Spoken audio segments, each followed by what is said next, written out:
വടകര അതിന് മറുപടി കൊടുത്തിട്ടുണ്ട്. നമുക്കറിയാമല്ലോ, കെ മുരളീധരൻ വടകരയിൽ ഇന്ത്യൻ പാർലമെന്റിലേക്ക് പോയത് 84,000 വോട്ട് ഭൂരിപക്ഷത്തിലാണ്. എന്നാൽ വടകരയിൽ ഷാഫി മത്സരിച്ചപ്പോ ഒരു മുസ്ലിം ആയതിന്റെ പേരിൽ മുസ്ലിം പദം ചാർത്തിക്കൊണ്ട്, മുസ്ലിം പക്ഷപദം ചാർത്തിക്കൊണ്ട് വടകരയിലെ ഹൈന്ദവ വോട്ട് ഒന്നാകെ സമാഹരിച്ചു. ഇന്ത്യയുടെ പാർലമെന്റിലേക്ക് ശൈലജ ടീച്ചർ പറഞ്ഞയക്കാമെന്ന് കരുതി അതിന് വർഗീയതയെ, പച്ചയായ വർഗീയത ഉപയോഗിച്ച ആളുകൾക്ക് വടകരയിലെ കമ്മ്യൂണിസ്റ്റുകാരാണ് മറുപടി കൊടുത്തത്.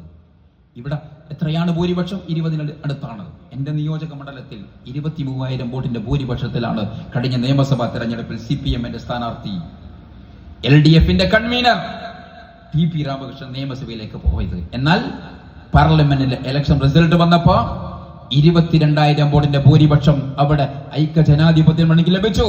എങ്ങനെയുണ്ടായി? 10 പഞ്ചായത്തുകളിൽ 9 പഞ്ചായത്ത് ഭരിക്കുന്നത് CPM ആണ്.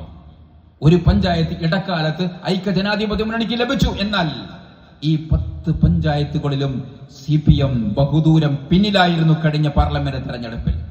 എന്തേ ഇതിന് കാരണം?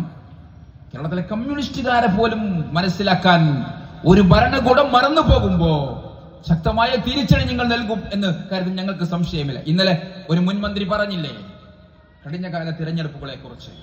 ഓരോ തിരഞ്ഞെടുപ്പും വരുമ്പോ കമ്മ്യൂണിസ്റ്റ് പാർട്ടി അധികാരത്തിലിരിക്കുന്നവർ കമ്മ്യൂണിസ്റ്റ് വിരുദ്ധത പരസ്യമായി പ്രാവർത്തികമാക്കുമ്പോ അവർക്കെതിരെ തിരിച്ചടി നൽകാൻ അവർ ഉപയോഗിക്കുന്ന മാധ്യമം, വേദി എന്ന് പറയുന്നത് തിരഞ്ഞെടുപ്പുകളാണ്. വടകരയിൽ അത് ഉപയോഗിച്ചതുപോലെ കഴിഞ്ഞ ഏതാനും വർഷങ്ങളിലായി ഇടതുപക്ഷത്തിന്റെ യൂണിയനിൽപ്പെടുന്ന ആളുകൾ, NGO യൂണിയന്റെ ആളുകൾ അവരുടെ പോസ്റ്റൽ ബാലറ്റുകൾ പാർട്ടിയുടെ നേതാക്കന്മാരുടെ കയ്യിൽ കൊടുക്കും, ബ്രാഞ്ച് സെക്രട്ടറിയുടെ കയ്യിൽ കൊടുക്കും.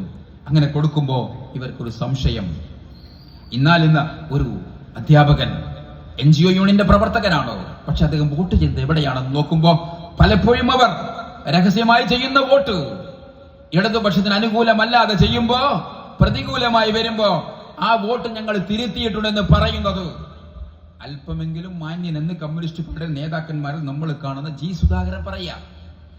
G. സുധാകരൻ അങ്ങനെ പറയുമ്പോ ബാക്കിയുള്ള കമ്മ്യൂണിസ്റ്റ് പാർട്ടിയുടെ നേതാക്കന്മാരെ കുറിച്ച് ഞാൻ പറയുന്നില്ല. ഇപ്പൊ വലിയ പ്രചരണം നടത്തുകയാണല്ലോ. നിയമസഭാ തെരഞ്ഞെടുപ്പ് ഇവിടെ സൂചിപ്പിച്ചു.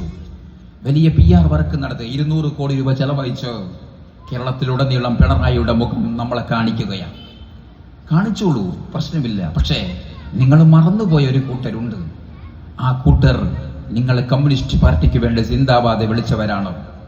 എല്ലാം മറന്നു നാട്ടിൽ ചുവന്ന കൊടി ഉയരാൻ വേണ്ടി ഈ രക്തപതാക ഉയർത്തിപ്പിടിച്ചുകൊണ്ട് ഇൻകുലാബ് സിന്ദാബാദ് വിളിക്കുമ്പോ അവരുടെ മുൻ ലക്ഷ്യം ഒന്ന് മാത്രം, സമൂഹത്തിലെ പാവപ്പെട്ടവനെ കൈപിടിച്ചുയർത്തി ഈ പാർട്ടിയുണ്ടല്ലോ, ഈ പാർട്ടി നശിച്ചു പോകരുത് എന്ന ഒരേ ഒരു ധാരണയിൽ അവർ നിങ്ങൾക്ക് വേണ്ടി സിന്ദാബാദ് വിളിച്ചവരെ നിങ്ങൾ മറന്നുപോയി. ആശാ വർക്കർമാരുടെ കഥ ഇവിടെ പറഞ്ഞു. അറിയില്ലേ നിങ്ങൾക്ക്? നിങ്ങളുടെ കുട്ടികൾ അവർ വടകരയിലെ PSC സെന്ററിൽ പോകുന്നില്ലേ? SSLC കഴിഞ്ഞവൻ മുതൽ ഡിഗ്രി കഴിഞ്ഞവർ, പോസ്റ്റ് ഗ്രാജുവേഷൻ പൂർത്തീകരിച്ചവർ, PhD നേടിയവർ, അവരൊക്കെയും ഒരു ഗവൺമെന്റ് ജോലിക്ക് വേണ്ടി PSC കേന്ദ്രങ്ങളിൽ ട്യൂഷന് പോകുകയാണോ? ദിവസങ്ങളോളം അവർ പഠിക്കുന്നു, അവർ PSC പരീക്ഷ എഴുതുന്നു. എന്നാൽ ഇന്നലകളിൽ പരീക്ഷ എഴുതിയതിൽ റാങ്ക് ലിസ്റ്റ് പ്രസിദ്ധീകരിച്ച അവരിലേറെ പേർക്കും ജോലി നൽകാൻ കഴിഞ്ഞ കാല ഗവൺമെന്റുകൾക്ക് കഴിഞ്ഞുവെങ്കിൽ പിണറായി വിജയൻ 10 മാസം മാത്രം ബാക്കി നിൽക്കെ 9 വർഷം പൂർത്തീകരിക്കുമ്പോ പറയാൻ കഴിയുമോ വടകരയിലെ പാവപ്പെട്ടവർക്ക്? ഒരു കമ്മ്യൂണിസ്റ്റ് പാർട്ടിയുടെ പ്രവർത്തകന്റെ മകനോ, കമ്മ്യൂണിസ്റ്റ് പാർട്ടി നേതാവിന്റെ മകനോ നേരായ മാർഗത്തിൽ എത്ര പേർക്ക് ഈ ഗവൺമെന്റ് ജോലി നൽകിയെന്ന് ചോദിച്ചാൽ പറയാൻ കഴിയില്ല. എന്തിനധികം മെയ് ദിനം കഴിഞ്ഞു പോയില്ലേ? മെയ് ദിനത്തിലാണോ സീഡിറ്റ് എന്ന് പറയുന്ന സംസ്ഥാന ഗവൺമെന്റ് നേതൃത്വമുള്ള സ്ഥാപനം അവിടെ നിന്ന് 228 ആളുകൾ പിരിച്ചുവിട്ടു. പിരിച്ചുവിടുന്ന കാരണം ചോദിച്ചപ്പോ അവരെ പിരിച്ചുവിടാൻ കാരണം അവിടെയുള്ള മാനേജിംഗ് ഡയറക്ടർ കമ്മ്യൂണിസ്റ്റ് പാർട്ടിയുടെ യൂണിയന്റെ നേതാവാണ്. ആ